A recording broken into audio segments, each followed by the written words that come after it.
Perfect. 3, 2, 1. I'm losing.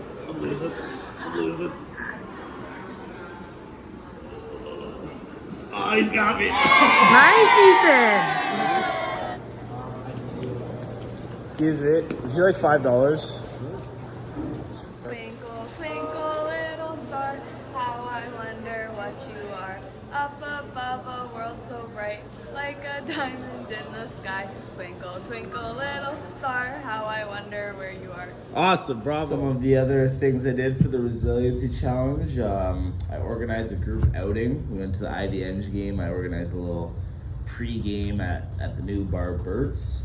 I got a stranger, gave me a piece of gum. I told my friends about this new band, and they actually listened to it, the Mudmen. It's a local band my parents went to see last weekend, so I had to plug the new band. And I got a stranger to take a photo of me, which was interesting. Very awkward ask. You just kind of stand there. I think I did the thumbs up, 2 thumbs up, and it was very, very interesting. So moving into this reflection, talking about the resiliency challenge part. Obviously, I took this course, I took Hustle and Grit last semester, so I'm familiar with the idea of get outside your comfort zone, doing kind of weird stuff. But I thought this one was different. It was obviously different because the last one, it's like, oh, what's the worst they can say is no. Like, oh, it's okay if they say no, just try. This was like, oh, you need to get a yes. You need to succeed. So I thought that made me reframe how I did things. It wasn't just like carefree, I'm gonna go out there and say whatever. It's like, okay, I gotta actually think about what I'm doing. Be more polite. If I'm asking someone to arm wrestle, don't sound like a doofus. It's you gotta actually arm wrestle someone and make them say yes. But I thought that was interesting. It just kind of made me reflect on taking that forward. It's like in life you can't just go through your career and say whether they say yes or no, it's okay, I tried. That you should try and frame it to get that yes. The yes is the end goal, and that's important for you moving forward. Moving on to my habit tracker, I laid out 3 key habits I wanted to work on, and that was making my bed every day, getting a sweat on, and drinking more water, specifically 3 of my Yeti water bottles a day.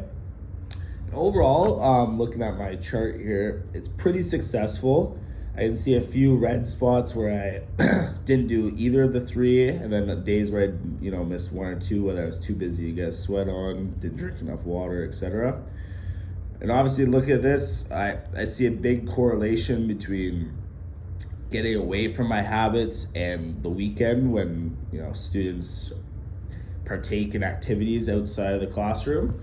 And that's something I've realized, I need to work on that. I recall talking in class, and Eric, you said, I can let myself have 1 day, but never 2. I thought that was a big takeaway I had. I could see I had one stretch where I had 2 days in a row. I really got away from my habits, and that's a recipe for disaster. Obviously, everyone's human. You can't be perfect. You can have 1 day, you don't do your stuff, whatever. But as soon as you get to 2-3 days, that's when you're really losing sight of what's important. You're getting away from your habits. So that was a big takeaway, and I can see I've kind of gotten better near the end compared to the start of the habit tracker, which is good. This is a good way to kick into gear the New Year's resolutions, which is nice. But yeah, that was my major takeaway, and it was overall, I think it was a successful project, and it was a good time.